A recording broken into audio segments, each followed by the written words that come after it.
Truly, I say to you, owing to your lack of understanding, the world will shed much blood because you will falsify my teachings and spread them erroneously among the people.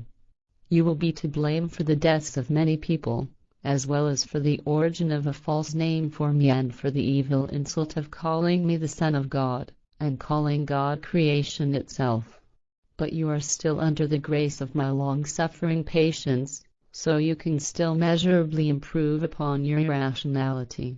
Then Jmmanuel said to his disciples, those who desire to follow my teachings should take upon themselves the burden of the search for truth, insight and understanding, because those who live their lives in truth and knowledge will be victorious, but those who live their lives in untruth and ignorance will lose. What would it profit them if they should gain the whole world, yet still damage their consciousness? Or, how can one help one's spirit if unable to think? Truly, I say to you, there are several here who will not taste the power of spiritual knowledge in this life, and so they will learn in the next life. The human spirit is ignorant until it has gained knowledge through thinking and inquiry.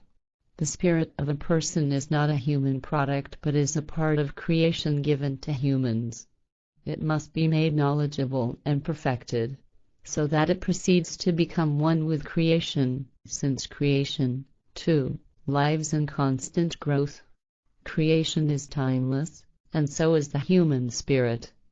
The teaching of this knowledge is extensive and not simple, but it is the way up to life that is diverse in its nature. The human life is destined for perfection of the spirit, in order that life be lived in fulfillments thereof. Even when humans burden themselves with mistakes, they act according to a law of creation, because they learn from them and gather insight and knowledge, whereby they develop their spirits, and through their spirits' strength they are able to act. Without making mistakes it is impossible, therefore, to gather the logic, insight, knowledge, love and wisdom necessary to develop the spirit. Truly, I say to you, the teachings of the chief priests, Pharisees and scribes are erroneous and false when they tell you that a mistake would be punished by God or creation when, in fact, the mistake serves the insight and knowledge, and hence the progress, of the spirit. Therefore there is no punishable mistake, if it serves the insight, knowledge and progress of the spirit. Likewise, there is no inheritable mistake or punishment in this world or another world.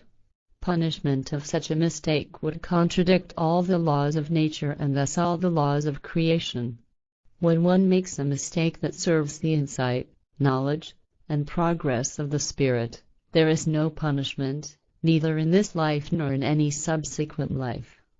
Thus humans live with the mission of perfecting their spirits and obtaining insight and knowledge through mistakes, so that they may lead the lives for which they were destined.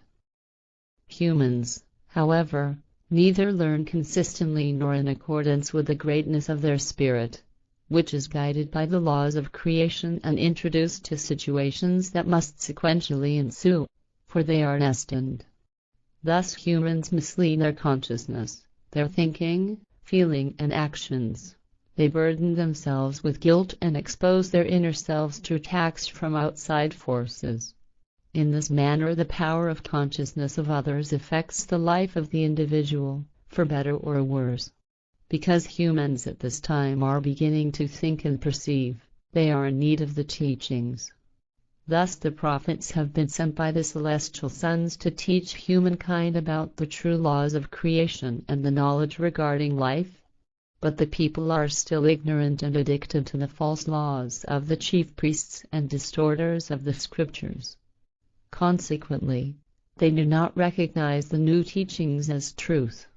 Lacking understanding, the people curse the truth which yet must come. They curse, stone, kill and crucify the prophets.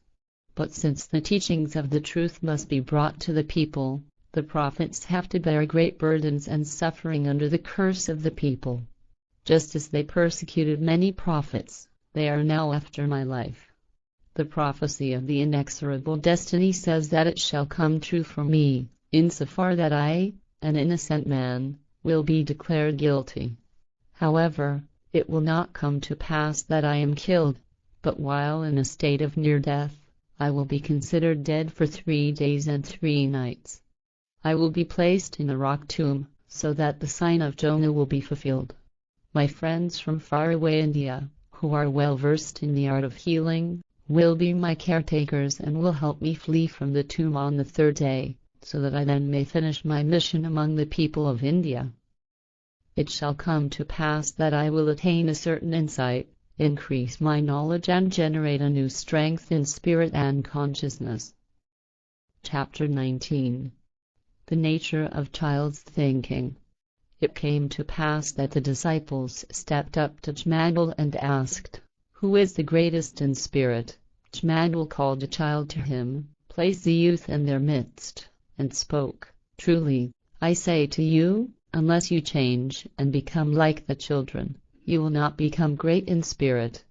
Those who search, seek and gather insights and thirst for knowledge like this child will be great in spirit. Those who search, seek and find like such a child will always reach their fullest potential within themselves. But whosoever does not heed this truth and embraces erroneous teachings, and neither searches nor finds, would be better off with a millstone hung around the neck and drowned in the deepest part of the sea. Truly, there is no sense in life and no fulfillment of its meaning without searching, seeking and finding. It would be better to expel those who lack understanding from the company of the truth seekers and of those who search for true life, so that they do not hinder those willing to seek the truth. The unreasonable ones will surely be willing to heed the laws of creation in their lives after their expulsion. Woe to the world for troubles, because trouble must come through troublemakers, but woe to those who cause troubles. Don't be concerned if your hand or foot troubles you and falls off. It is better to lose a limb and grow great in spirit than to have 2 hands and 2 feet and a consciousness that remains small, or even wastes away.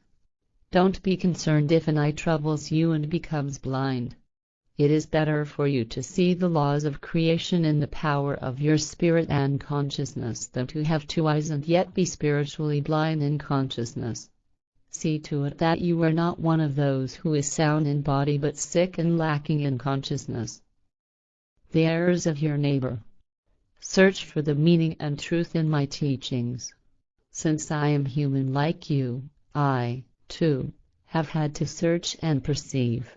Since I am human like you and have gathered my knowledge, you are also capable of learning, searching, perceiving and knowing. In so doing you may grasp and observe the laws of creation. If your neighbor errs and embraces a falsified teaching, go and reveal their error in private. If they listen to you, you have won your neighbor.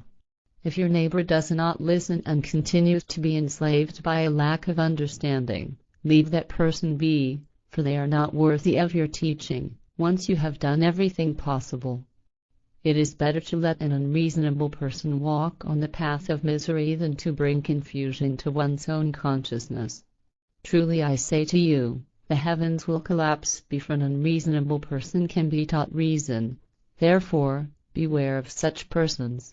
Sow the seeds of wisdom on fertile soil where they can germinate, because only the germinated seed will bring forth fruit. Chapter 20. Marriage, Divorce, and Celibacy.